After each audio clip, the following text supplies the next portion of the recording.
The Alberta Prosperity Project approaches 40th Town Hall this week, finally hitting Edmonton, and True North was on the ground for it live. 2 days later, the project had a hearing on its referendum question with the judge pushing pause temporarily. Calgary has not learned from the province's past failures with electric buses and is pushing forward in purchasing 120 of them.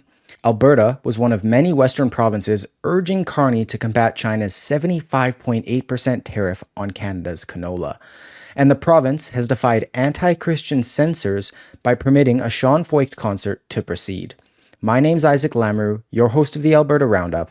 Let's hop into that first story about town halls right away. The Alberta Prosperity Project brought its campaign for provincial independence to Edmonton on Tuesday, drawing about 300 attendees to its town hall, while another 600 tuned into the live stream to listen to the group's pitch for independence. This was one of almost 40 events that the group has held in Alberta over the past 2 months, with a similar number forthcoming in subsequent months as the group continues its province-wide educational tour. The event's first speaker was Dr. Dennis Modry, who implemented Western Canada's first heart and lung transplantation program and performed the first heart and lung transplants in the 80s and 90s. He said, quote, "Sovereignty is self-governance. Freedom from external interference, it's not a left or right issue, it's a pragmatic issue. If we save Alberta, we may save the rest of Canada." And the second speaker of the night was Alberta Prosperity Project General Counsel Jeffrey Rath, similarly taking aim at Carney but also taking issue with Ontario Premier Doug Ford. In fact, he said Ford doesn't even understand where his gas comes from, citing that he did not know gas has to go through Line 5 in the US to get to Ontario. Rath further alleged that Carney was former Prime Minister Justin Trudeau's puppet master. He also warned of the potential upcoming home equity tax and said that Nova Scotia's forest ban was only the beginning of climate lockdowns. The third and final presenter of the night was Alberta Prosperity Project's CEO, Mitch Sylvester, and he focused primarily on how the nation was built to work against Alberta, citing equalization payments, pension contributions, Senate representation, Supreme Court justice representation, and more. He said that things will only get worse, not better, suggesting that Carney and Liberal politicians think they're, quote, above the law, citing billions of dollars that have been wasted and vanished, despite the fact that elected officials are not held criminally responsible for unethical behavior. And I also spoke with many attendees on the ground at the event. For example, Edmonton resident Catherine Speck, a volunteer helping organize the event, said she had lived in numerous other provinces and loves Canada. In fact, her and I spoke French to one another for a bit. She said, quote, in English, by the way, "But it doesn't seem like the Canada of today is the same as the Canada of my past. I feel we can have a better relationship with Canada once we're independent. That's what I'm hoping for and praying for." Don Bonner, an oil industry veteran of 45 years, said he likes that within 5 years of Alberta's independence, income tax could evaporate. The province could generate $45 to $65 billion annually to help fix its social programs like healthcare, and that the province could have a better deal with Indigenous people. He said, quote, "I kind of feel like a pioneer when they hook their horses to the wagons and they're coming out west. I'm really excited." And another volunteer at the event, Harad, told me that he supported Alberta sovereignty because of the direction he felt Canada was heading regarding authoritarianism, the suspension of civil liberties, and the federal government continuing to see how far it can exert its power. And Sylvester said this could be Alberta's only chance. He said, quote, "It's going to be the most important political decision anybody in Alberta will ever make. I really believe that we're going to get one shot at this because I really think that's what's at stake. I don't believe that the federal government will allow this to ever happen again." And sticking with the APP for our next story, but moving forward 2 days, True North met them in court. Not against them, though. Fast forwarding to Thursday, Court of King's Bench Justice Colin Feasby ruled that the Alberta Prosperity Project's application to strike a judicial review on its referendum question was premature, noting that the court must still determine whether the proposed independence question complies with the Constitution.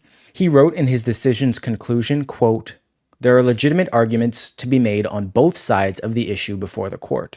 The citizens of Alberta deserve to have these arguments made properly and heard in full. Democracy demands nothing less." Alberta's chief electoral officer, Gordon McClure, referred the question to the court in July to examine potential constitutional issues, including treaty rights. The Alberta Prosperity Project called the referral a, quote, delay tactic, arguing that its question meets the clarity requirements under federal law. The project said, quote, "The concern is, how can a question that strictly complied with Section 1.3 of the Clarity Act be unconstitutional?" Alberta Prosperity Project CEO Mitch Sylvester said Thursday's decision was not a setback.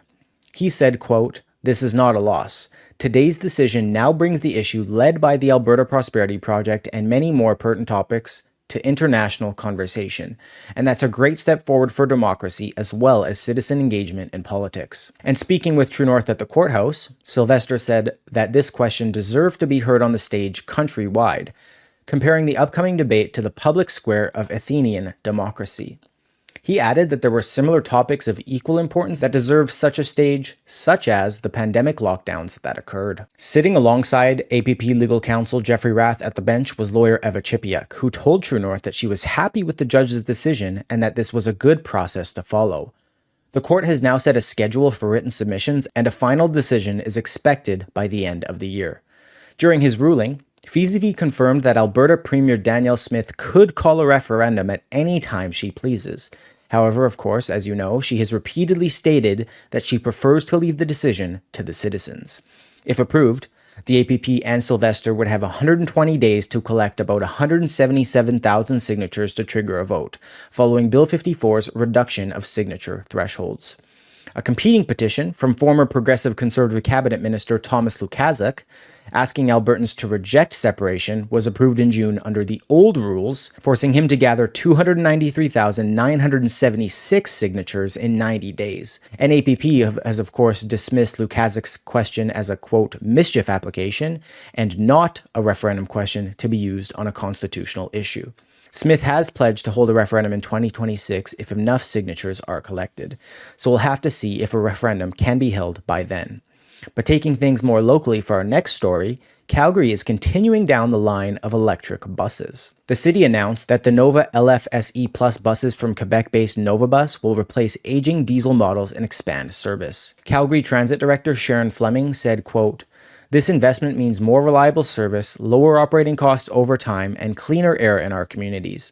It also allows us to grow our fleet in a cost-effective way and prepare for future service demand." However, a taxpayers' group is warning that Calgary risks repeating the same expensive failures of other Alberta cities after it announced it will purchase these buses starting in 2027. The City of Calgary outlined 4 key benefits for this bus purchase. Firstly, the city said it can purchase more buses due to federal support for electric purchases. The city added that it would diversify its fleet, mitigating long-term fuel cost risks, and create construction jobs.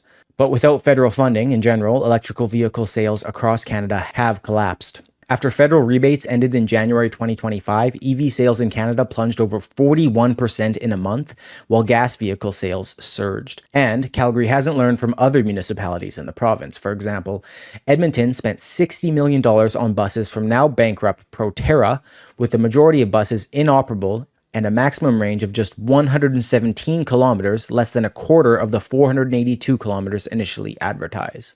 St. Albert's fleet also underperformed, with the lifespan of its BYD buses dropping from 18 years to 12, alongside battery and charging failures. Canadian Taxpayers Federation's Alberta Director Chris Sims warned the move could lead to another costly boondoggle. She said, quote, "A chill went down my spine because, of course, we saw the fiasco that happened up in Edmonton, where they spent millions of dollars on electric buses that didn't work. The bureaucrats up at Edmonton City Hall even tried purchasing for thousands and thousands of dollars little battery blankets so they could snuggle up the batteries in winter. That still didn't work." The city of Calgary, of course, cited federal funding as a reasoning. However, Sims reminded Calgarians that there is only one taxpayer. Residents of Calgary previously came up with 5 cost-cutting ideas for Mayor Jyoti Gondek, and one of those ideas, unsurprisingly, was to stop pursuing the economic pitfall of electric buses. Calgary had previously spent $325.2 million in federal dollars to purchase 259 electric buses. They ordered them from Vicinity Motor Corporation, which dropped below 2 cents by November 2024 for their share price, which had a peak of almost $13 and in fact was expected to be pulled from the stock market altogether. The stock price now fluctuates between $0 and 1/100th of a cent, and the buses were never delivered. With Calgary's municipal elections coming up on October 20th, Sims said this announcement could work against Gondek, but I guess we'll have to wait and see. Stepping back outside of Calgary for our next story, Alberta was one of the western provinces to call on Ottawa to immediately resolve the canola tariffs from China. Alberta Premier Danielle Smith said the 75.8% tariffs were on top of the already 100% tariffs in place on canola products. She said, quote, "This threatens to shut Alberta producers out of one of our most valuable markets almost entirely." Smith explained that China was Alberta's second largest agricultural export market, accounting for $2.4 billion last year and almost 70% of the province's exports.